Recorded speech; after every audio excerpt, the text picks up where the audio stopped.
Hi, my name is Tiffany, and today I'm going to be reading Chapter 4 of Stowaway by John David Anderson. Chapter 4, The Turtle and the Exile.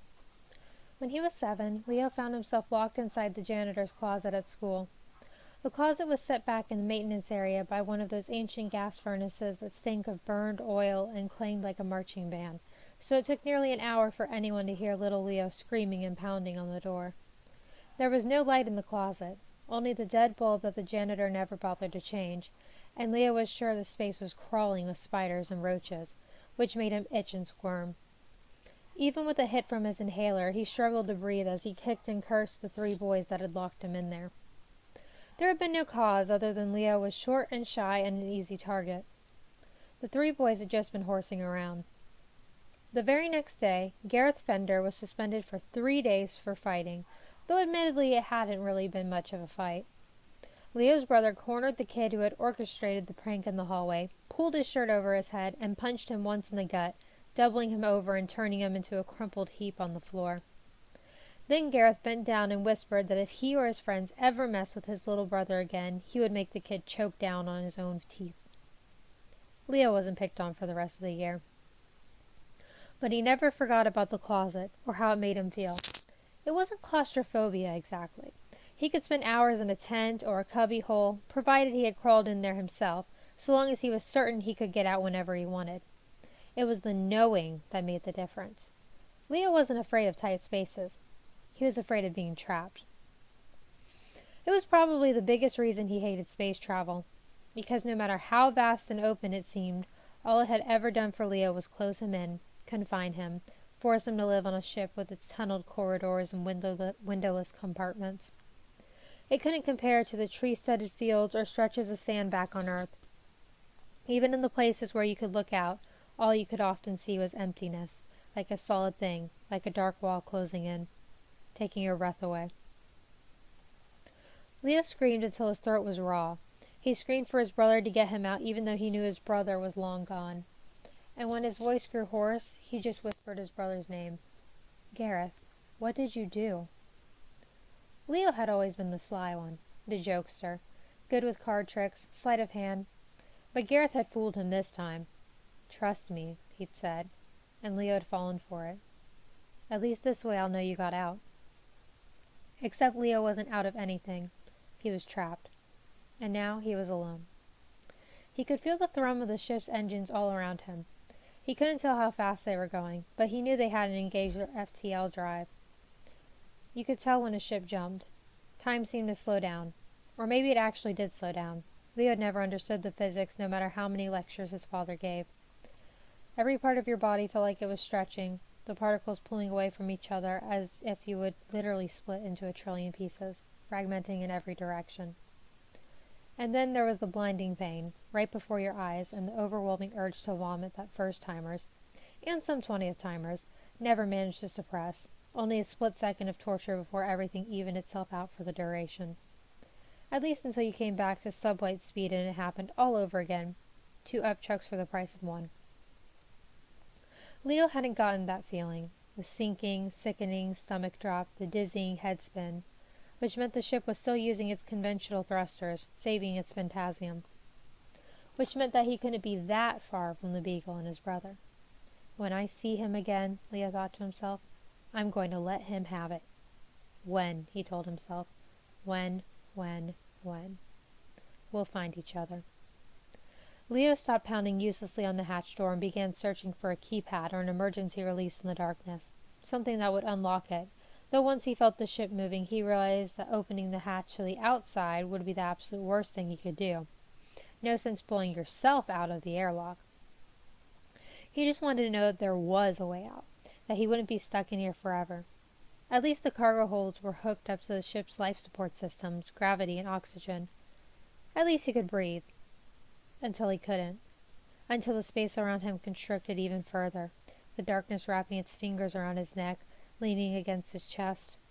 Leo's breath grew shallower, more hurried, until he couldn't swallow, until his throat felt like it was the size of a pinhole. You are alone, the darkness said.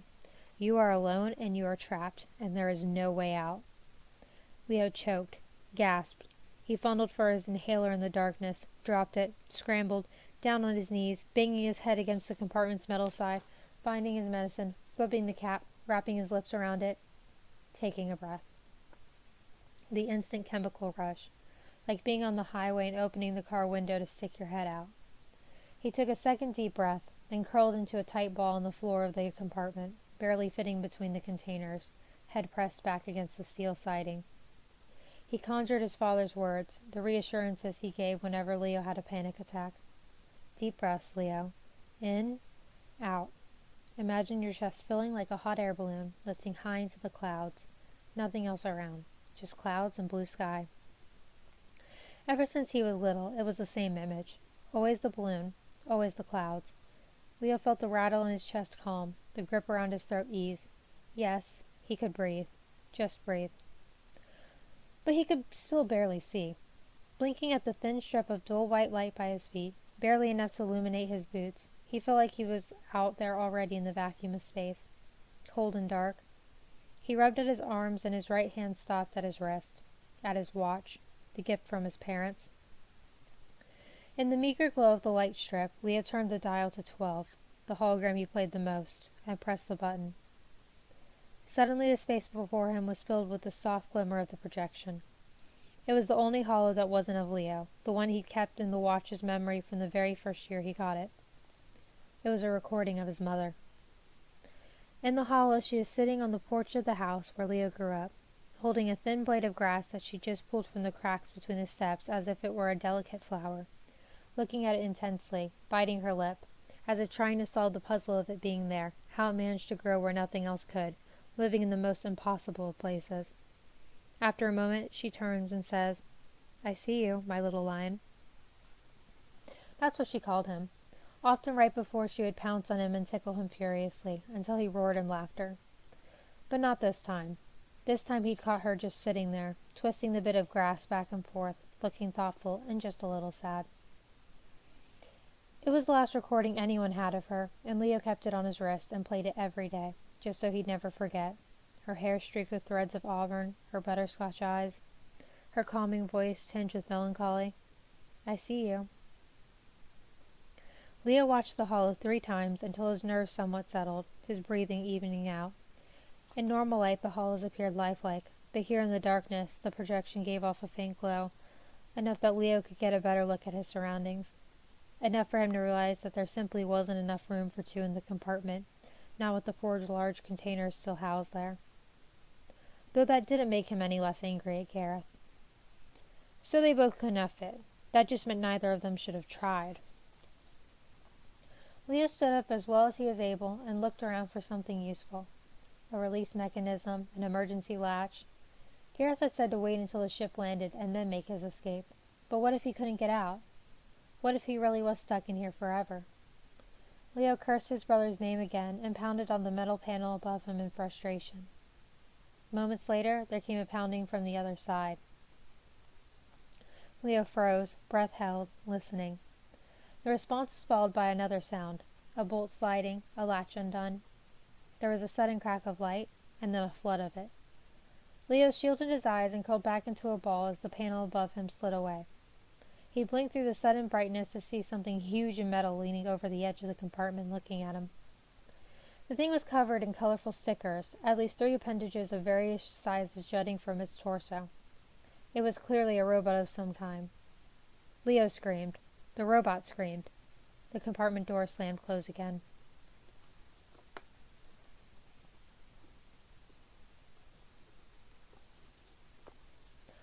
Leo crouched there, back in the shadows, his inhaler clutched in his right fist. Had that been his one chance at escape? If so, he'd missed it. What exactly was that thing? Leo had some experience with mechanicals. There were 2 maintenance bots aboard the Beagle. But he'd never heard one shriek like that before. And what were all those stickers plastered across it? All those logos and advertisements, like a billboard on treads. Leo didn't have long to consider his next move before he heard muffled voices coming from above. The hatch slid open again, revealing a slightly more familiar but no less frightening face framed with 2 horns. The alien looked down at him with his large ox eyes. Still dressed in his robe, his horns looked less deadly up close, but the rest of him seemed just as dangerous, if not more so. Next to him, the steel contraption Leo had gotten only a glimpse of moments before was poking the beast with one of its metal arms, which didn't seem like a good idea. Leo would never poke something like that with anything. See? And you thought I was making it up. It was definitely a robot, but where most bots Leo had seen were sleek and polished, carefully manufactured so as not to show their seams, this thing was a wild conglomeration of spare parts seemingly stacked together at random. A set of 3 tracks at its base, all different sizes, causing the machine to tilt awkwardly to the left, a round metal drum that served as its body with a dozen compartments, and a head with sensors for eyes and a hole the size of a dime where the screen had originated. It looked to Leo like a clunky metal snowman, an oversized science fair project cobbled together by a 10-year-old in his parents' garage, each of its parts a slightly different color, sloppily welded together. Now that he wasn't being screamed at, Leo could read some of the stickers that had been plastered to the robot's frame. Gone fishin', just do it, Schwarz for Prez, my zombie ate your honor student. Plus, a giant rainbow peace symbol above its center tread. Someone had slapped on a huge black and white grin full of painted-on teeth just below the robot's internal speaker. Looking at it made Leo shudder. "This is what you were screaming about?" the alien said, pointing at Leo pressed into a corner. "You said there was a vicious monster hiding in here." "Well, it's not like I had time to run a scan on him or anything," the robot protested, its voice tinny and grating. "And how do you know he's not vicious? Look at him." Leo struggled to find his voice. "I'm not vicious," he wanted to say, but it only came out as a cough and a wheeze. 2 of the alien's 4 hands began to tug on the ends of its curved horns. "Human," it said. "Must have snuck on board back at that cruiser." "A stowaway. Let's just lock it back in there and pretend we didn't see it," the robot suggested, its yellow bulbed eyes blinking, its hideous smile never changing. "It'll die of hunger eventually, and then we can just jettison the body." "How's he going to die of hunger? He's in there with the rest of our food. Sometimes you don't make any sense." "I said eventually." The robot started to close the door. "No," Leo yelled, finally finding his voice. "No, please, don't leave me in here. I'm not dangerous, I promise." He stumbled, trying to think of what to say next. The plan, Gareth's plan, had been to wait until the ship landed and then sneak away without the pirates ever knowing he was on board. Obviously, Leo needed a new plan. He ransacked his brain for everything he knew about pirates, both the spacefaring and seafaring kind. "I demand," he began, but then he corrected himself. "No, sorry. I request to be taken to see your captain." After all, wasn't there some rule about that? A pirate's code? Honor among thieves? Leo was sure he'd seen it in a movie once. The robot and the alien looked at each other. The alien named Boo reached over and touched a button on the bot, activating some kind of ship intercom. "Cat, can you come to the aft storage compartments, please? We have a minor situation," he said in his soft, purring voice. "You know I don't like it when you press my buttons without permission," the robot said, batting at Boo with its retractable arm. "Everything presses your buttons." "Yes, but you shed and the hair gets in my sockets. It's annoying." "You think everything's annoying, but you are especially annoying." Their bickering was interrupted by the sound of steps along the corridor, a third voice, also already familiar to Leo, calling to them. "Don't you dare say you accidentally reversed the solid waste ventilation pump again. If so, I'm not helping you clean up the The voice trailed off. Leo saw the black boots first, and then the uniform with its gleaming brass buttons, followed by the sharp features and dark eyes of the young woman, the one named Kat, looking down on him.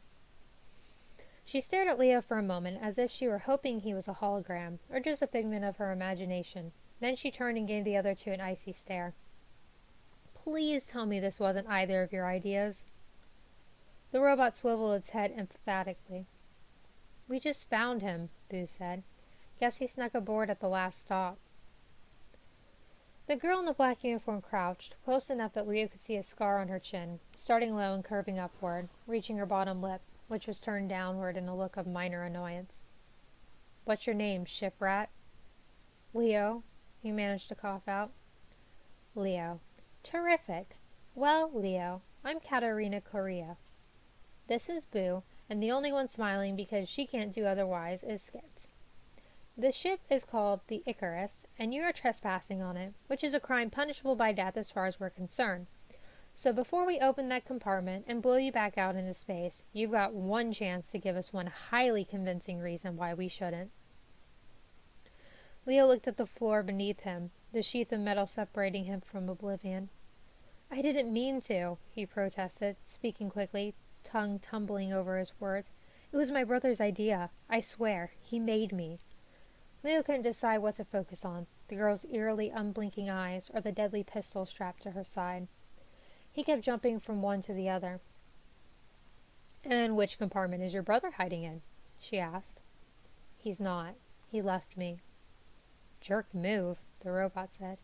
Yeah, no, Leo stammered. He said that we should try to get away. He was afraid the ship, the Beagle, that it wasn't going to make it. And our father... I swear it wasn't my idea. Please? Leo glanced down at his feet, at the hatch his brother had pushed him through. You have to believe me. I'm not dangerous, I swear. I'm just a kid. Leo stopped talking when the girl raised her hand, the artificial one with the 4 cold titanium fingers, each ending in sharp points. Okay, got it. Good speech. She looked up at her companions. You two go scan the other compartments for more Coalition parasites that may or may not be related to this one. Let me know if you find anything. You've got it, boss, Boo said, giving the girl a salute before turning to follow the hodgepodge robot down the corridor. And you, the girl said, pointing to Leo, had better crawl out of there before I change my mind and send you floating. Also, I better not find out that you've eaten any of our food while you were down there, or, I swear, I will stick my arm down your throat and play the claw game with your stomach. She opened and closed the metal digits of her bionic hand, still frowning, and Leo imagined her reaching in and fiddling the chicken nuggets he had earlier, the ones he felt like he was about to lose all over his boots. Gareth, what have you done? Leo whispered to himself. And what am I supposed to do now? Leo wished he was back in the storage compartment. It was dark and cramped and uncomfortable and nearly gave him a panic attack, but it was better than being led to see a pirate captain with a bounty on his head by a girl who had just threatened to shove her metal arm down his throat. At least he wasn't being led at gunpoint. Apparently the girl named Kat agreed with Leo that he wasn't all that dangerous. In fact, she kept her back to him. He shuffled behind her, careful not to get too close, taking everything in, keeping a sharp eye for possible hiding places in case he could somehow slip away. Not that he could hide for long. The robot, Skits, could easily sniff him out with its scanners. There was nowhere for him to go. Despite its odd shape and yellow paint job, the Icarus was like any other ship in its guts. Any old ship, at least. Tight corridors with metal ladders and overhanging conduits, blinking lights and hissing jets of steam. Dangling wires that looked like they really should be connected to something. Everything was rusted, bent, or broken. The only things that shone on board were the girl's buttons and boots. I like your ship, Leo mumbled. This ship is trash, the girl said back. Black got it from a smuggler who owed him a favor. He sunk most everything he had into repurposing it. And to keep it running. But it flies, most of the time. That's something, I guess. Leo didn't know that pirates ever did favors for anyone. And you call it the Icarus? He had never heard the word before. Could be alien in origin, he thought, even if its captain is human. It's a myth, a cautionary tale. Something about a boy who tried to fly where he wasn't supposed to. It got him killed. Leo swallowed hard. He was pretty sure she was just making that up to scare him. If so, it worked. Are you the first mate? Leo thought back to the alien's salute. She evidently outranked Boo. And probably everybody outranked the robot. In the Coalition, everyone had a rank except the robots. I'm nobody's mate, Kat said, and I really think it's in your best interest to stop talking. Leo stopped talking. He silently studied the girl instead. Black hair still in its braid, weapon holstered at her side. Her arm, the artificial one, looked to be top-of-the-line tech. Though there were no cosmetics, no skin covering, she made no attempt to hide the fact that it was made of metal. The girl carried herself with a confidence that made her seem older than she probably was. Gareth's leanness, Leo knew, came from running. The girl wasn't much different. No doubt this girl had been running for part of her life, too. She was a pirate, after all. As they approached the front of the Icarus, Leo could hear music playing, could feel it pounding through the metal walls. Rock music. He didn't recognize the song, just the sound of electronic guitar chords being crunched and someone scream singing about love and pain and death. Leo had never been into music. That was more Gareth's thing. His father only listened to the classics. Ed Sheeran, Taylor Swift, Drake, whatever Bastian Black was listening to. He obviously liked it loud. The girl activated the door and the music got even louder.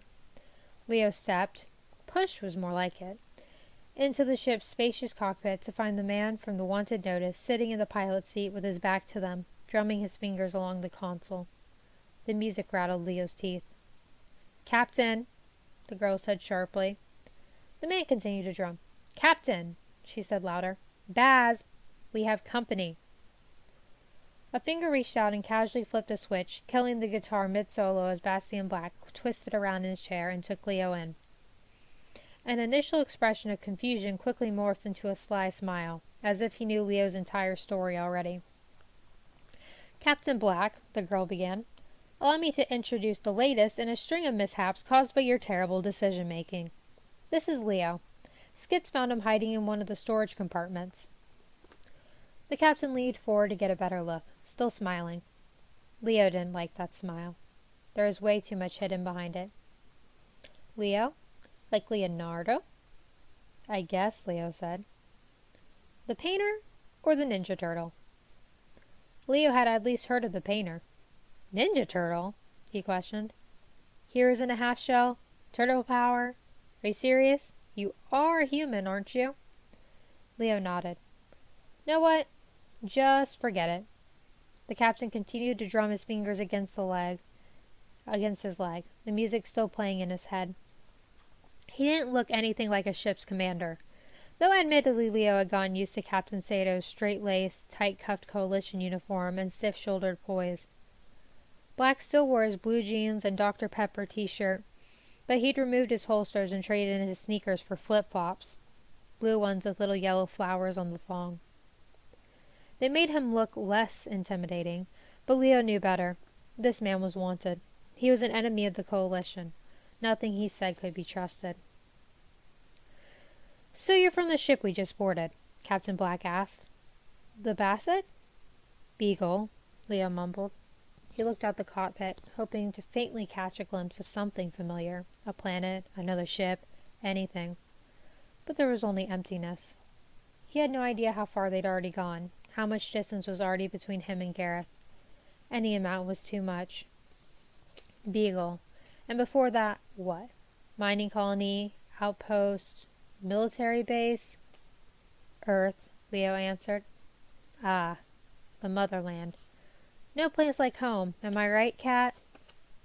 Bastian Black clicked his heels together 3 times for no apparent reason. At least, not apparent to Leo. "If you say so," the girl replied. "I don't really remember." "Right. Any weapons?" "No weapons, just an annoying habit of asking questions," she replied. "Any going where he's not wanted, obviously." "Please, Captain Black," Leo interjected. "It wasn't my idea. My brother—" Leo paused, picturing Gareth standing below him, a meter away, just out of reach, closing the door on him. "He put me on here. He told me to wait until the ship landed and then sneak out and go get help. That's all." "Help? You mean someone from the coalition?" Kat asked. "Well, yeah," Leo said. Who else would he possibly go to for help? "So you could turn us in," she pressed. "No, nothing like that. Just for a rescue. I swear, it has nothing to do with you. You weren't even supposed to know I was there." Leo watched the captain's face. He looked like he maybe believed it. The girl, clearly, did not. "Or maybe," she said, You thought you'd be a coalition hero. Sneak on board, gain our trust, wait till we were all asleep, then take our weapons and use them to hold us prisoners so you could turn us in yourself. What? No, Leo said, recoiling. I'm just a kid. I don't even know how to fly a ship, and I've never shot anyone. Kat and Bowes exchanged a look. You were 12 the first time? He asked her. 10, actually, Kat said. But it was only in the leg, just to slow him down enough to pick his pockets. And just for the record, this right here? She waved a titanium hand at Leo. This just proves my point. It proves all my points, actually. Bastian Black shrugged. You're the one who said we should take things. I meant we should take something of value. Besides, we didn't take him. He snuck on. So what now? You want me to... Kat made a motion with her head. A little backward jerk. Bastian Black raised an eyebrow, clearly not getting it. She said, making a lot more motions now, her hands twisting something imaginary, then opening something, like an airlock, then pushing something, or somebody, through that airlock into deep space. Black got it finally. So did Leo. He shook his head, spitting out words as fast as he could. Please, I'm not dangerous, I swear. Just take me with you. Let me get help. You can drop me off somewhere and take off. I won't tell anyone about you, I promise. The Dejaric took my father. Gareth is the only family I have left. I need to rescue him. To rescue all of them. Leo could feel the tears forming and blinked them away. You say the Dejaric took your dad? Black asked, his eyes narrowing. Leo nodded. And just left the rest of you floating out there on that wreck. Leo nodded again. Black rubbed his chin. Sounds about right, Kat said, clearly not surprised by the Dejaric's cruelty. Then again, 3 seconds ago she was mimicking pushing Leo out of an airlock into space. Please, Leo pleaded again. I have to help them. For a moment, Leo saw the captain's eyes soften, and he thought, maybe. But then the moment passed. Sorry, kid. You have twos, and my have-twos don't match up. And since I'm the one with the ship, and you're the one who snuck onto the ship, you get exactly 0 say in the matter. So here's what's going to happen. We are going to go to Cabber's Point. We're going to make our delivery and get our money. And when we're finished with that, then maybe we will try to find somebody who cares. Until then, you will sit perfectly still and not say a single word, or else you'll find yourself floating back through space to that ship of yours. Understood? Leo started to protest some more, but thought better of it, nodding instead. He was still alive, and though he had no idea what Cabber's Point was or what the pirates were delivering, at least their captain hadn't completely ruled out the possibility of helping him. Bastian Black looked up at the girl. How about you go lock Ninja Turtle here in the bunks? Let Boo babysit him till we find a dock. It'll still be a while. Boo, Leo repeated. The 7-foot-tall creature with horns and sharp teeth and enough arms to rip all of Leo's limbs from his body at once? You're going to put me in a room with that thing? The captain of the Icarus put up a finger in warning. That was 10 words. 12, actually, Kat corrected. I think that's enough to justify shooting him. Leo couldn't tell if she was kidding or not. At least not until Black laughed, and even then he wasn't so sure.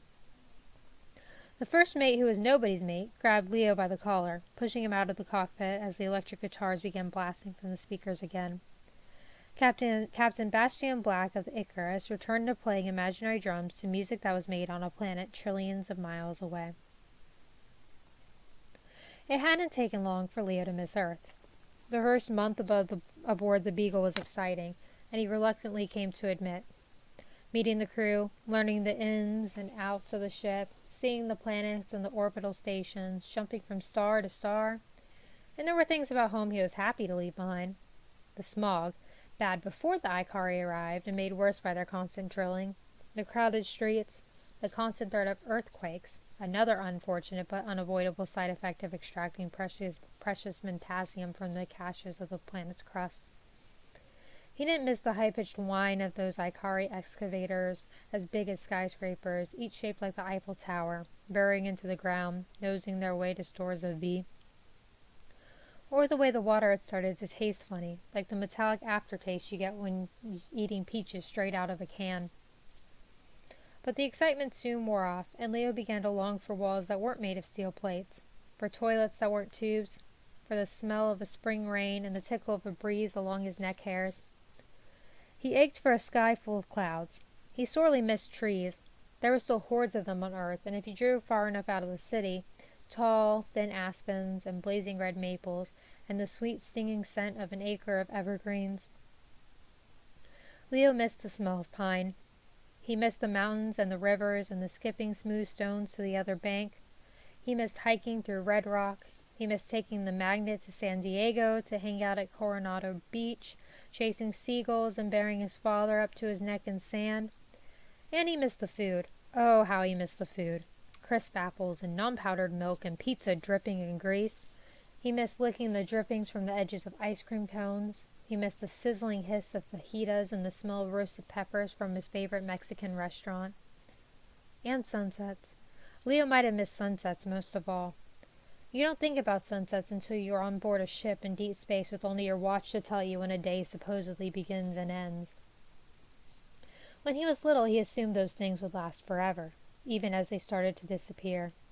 He took them for granted. He just didn't realize it until they were gone. Fresh air and not freeze-dried food, bird chirps and beach sand, sunsets and greasy pizza. It was a glorious combination. Sitting with his mom and dad on the back porch, watching as Earth's nearest star crept slowly toward the horizon, making a canvas of the sky. The sound of his brother's basketball clanging off the rim in the driveway, having already scarfed down his 3 slices of plain cheese. That's all he and Leo ever ate. 1 medium cheese for them, another with everything on it for Mom and Dad. They sat right next to each other like always, never across from each other like his friends' parents, double-dipping their crust in the same garlic sauce. The inseparable Fenders. Can you imagine not being able to eat pizza? Leo's father wondered. Who can't eat pizza? Leo asked around a piece of crust. But as soon as he asked, he knew the answer. The Ikari couldn't. They couldn't eat any solid food. They had no teeth. They subsisted on a purely liquid diet, some synthetic mixture that human scientists were already trying to adapt for the Earth market. No doubt with the goal of spawning new fad eat like the aliens diets. Leo had to admit the Ikari were all skinny. Their loss, Leo said. What kind of superior alien race doesn't even have teeth? Or taste buds? Sure, they'd created a fusion engine the size of a deck of cards and could cure a host of diseases. But what was the point of living if you couldn't taste chocolate? Or bacon? Just the thought of it was horrifying. Well, at least that's one thing we have that they don't, Leo's mother said. Speaking of, the university is set to approve my grant tomorrow, Dr. Fender said, to establish a partnership with the Ikari on the study of the additional applications of Ventasium here on Earth. We're going to look at everything. Medicine, military, construction, environmental science, cosmetics. Cosmetics? Mom asked. Phil Ganderson over in the chemistry department thinks that it might be reconfigured to stimulate hair regrowth. Ganderson. He's the bald one, right? So he's a little biased, Leo's dad said. I'm sure most of it will lead to dead ends. The important thing is that we'll be working together, Ikari and humans, a two-way street. We need to show them that we have more to offer than what they can dig out from under our crust. We need to be a part of the bigger picture. What bigger picture? Leo asked. Only after his mother groaned did he realize he had walked right into his father's trap. The warning signs flashed in his brain. Lecture incoming. He should have gone to play basketball with Gareth. The bigger picture, Dr. Calvin Fender said, smiling. The biggest picture. The thing we're all striving for. A free and peaceful galaxy. That's what the Ikari are working toward with their coalition. It's what we should be working toward. It's just that humanity hasn't completely gotten on board with it yet, for whatever reason. Governments are dragging their feet, afraid to commit. Coalition. Leo had heard his father use that word before. Dr. Fender took a bite of his pizza, chewed it thoughtfully, and stared at the slice he was holding for a solid minute before pointing at it. Let's say this pizza is the universe. No wonder I'm stuffed, Leo's mother joked. I'm trying to illustrate something, Leo's father said. So this is the universe. Our galaxy, at least. He began to point to the toppings.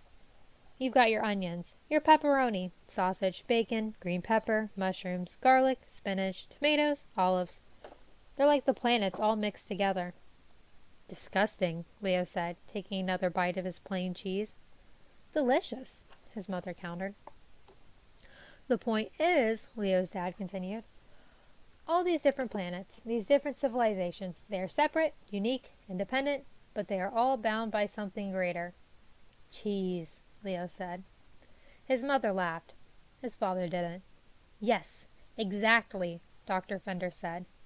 The coalition is the cheese holding it all together, making it one big, peaceful, productive, egalitarian piece of pizza. And your father calls me a dreamer. It's not a dream. It's an inevitability. It's going to happen. The Ikari have made it possible. It's just up to us humans now to band together as a species and find a way to contribute beyond just giving them access to our Ventasium. It's hardly enough considering how much they've done for us. It sort of seemed like enough for Leo. After all, without the Ventasium, the Ikari wouldn't get anywhere. So, which are we? Leo wanted to know, still staring at the slice of the universe in his father's hand. Which one is Earth? We're the mushrooms, his mother said, plucking one out of her cheesy coalition and popping it in her mouth. Don't you think, Dr. Fender? Humans, the fungus of the galaxy.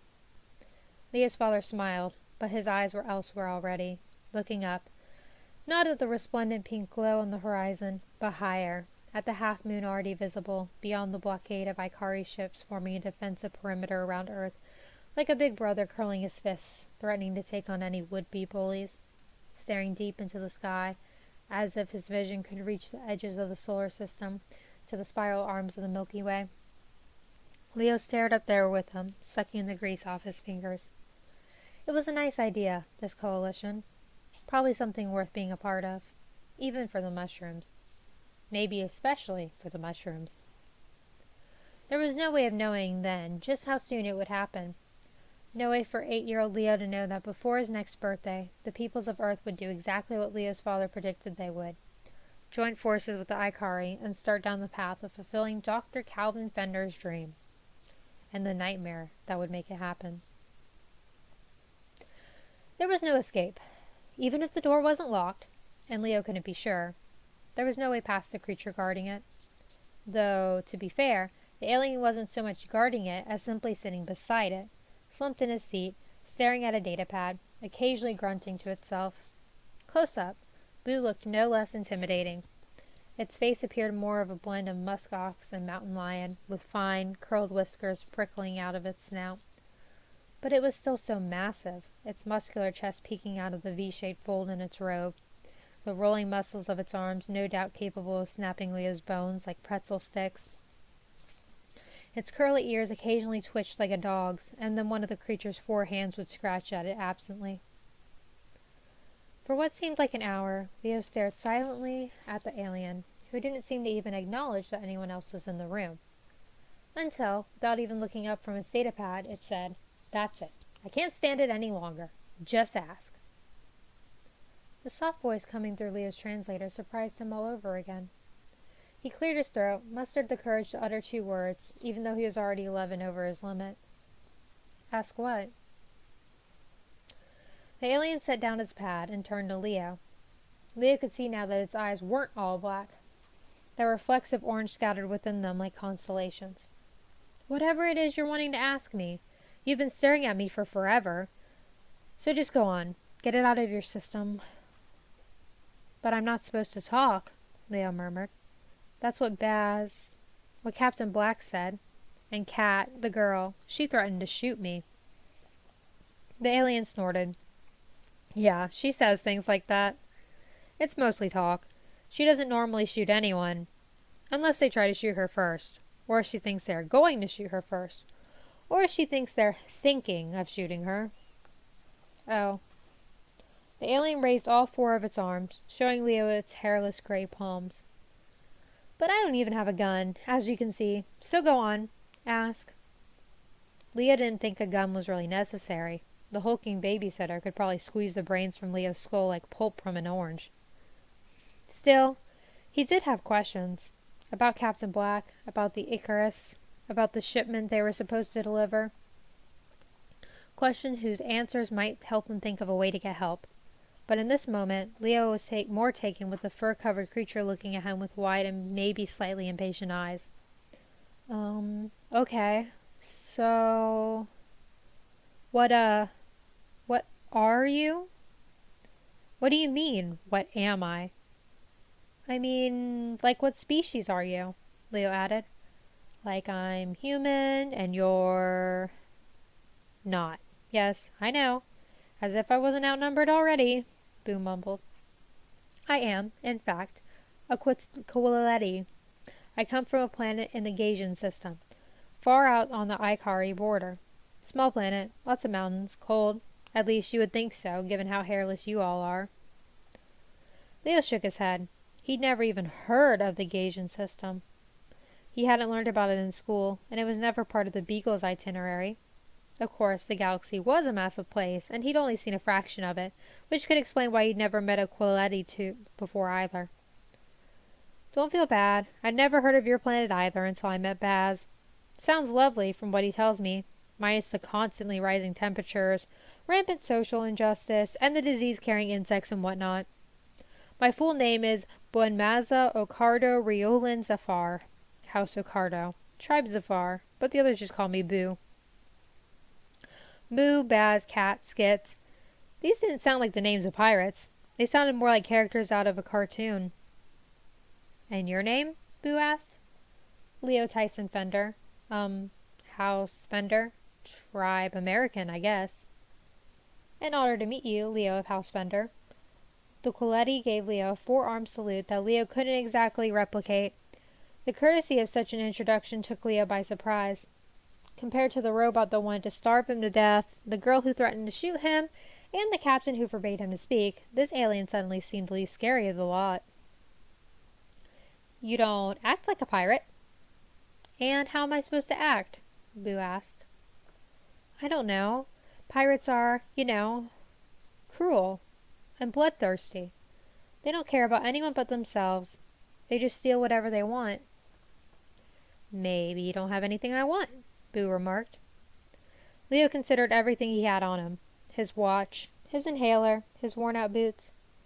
Probably not, he said. Still, Leo knew he should be careful. Just because this creature was soft-spoken and more agreeable than his companions didn't mean he wouldn't tear Leo's heart out with his teeth if provoked. So let me ask you something, Leo of House Fender. What are you doing aboard this ship? It was my brother's idea, Leo said quickly. Of course it was. That's something I've noticed about your species. You're incredibly adept at deflecting blame.